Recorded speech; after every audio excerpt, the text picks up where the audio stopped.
хөдөлмөр эрхлэлтийг дэмжих төсөл нь хөдөлмөрийн зах зээлийн эрэлт нийлүүлэлтийн зохистой харьцааг бий болгох зорилготой юм.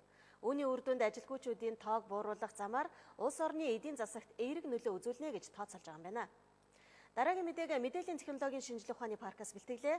Тус газар Topsit буюу мэдээллийн технологийн практик ур чадварын үнэлгээний шалгалтын төвтэй боллоо. Олон улсын шалгалтын төвийн нээлтэнд бүгд найрамдах Солонгос улсын мэдээллийн технологиг дэлгэрүүлэх институтийн ерөнхийлөгч бусад албаны хүмүүс оролцсон байна.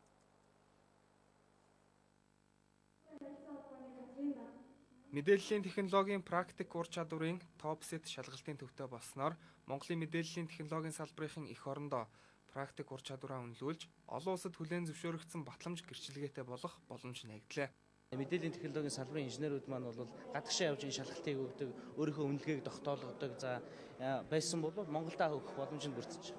За яагаад энийг өгөх ёстой хэрэгтэй байдаг вэ гэхээр олон улсын түвшинд гарч ажиллахад өөрийгөө бол би ийм түвшний хүн гэдгээ энэ шалгалтаар дэлхийд үнэлүүлдэг учраас энэ шалгалт өөрөө бол үн цэнтэй бөгөөд хэрэгцээтэй байт юм аа. Өнөөдөр хүртэл Монгол Солонгосын хоорондын мэдээлэл харилцаа холбооны салбарын хамтын ажиллагаа нь зөвхөн эхлэл шатандаа явж байна гэж ойлгож байна.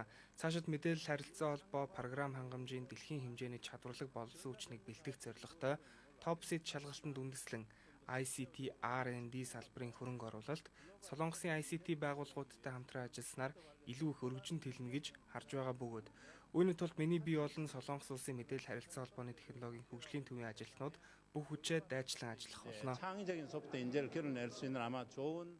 Шалгалтын төвийг нээх бэлтгэл ажлын хүрээнд өнгөрөх саруудад туршилтын сорилго шалгалтыг явуулж Монгол Улсын их сургууль, шинжлэх ухааны технологийн их сургууль зэрэг улсын болон хувийн ихтэй сургуулиудын оюутан албан байгууллагын програм хөгжүүлэгч ажилтнуудыг хамруулсан байна.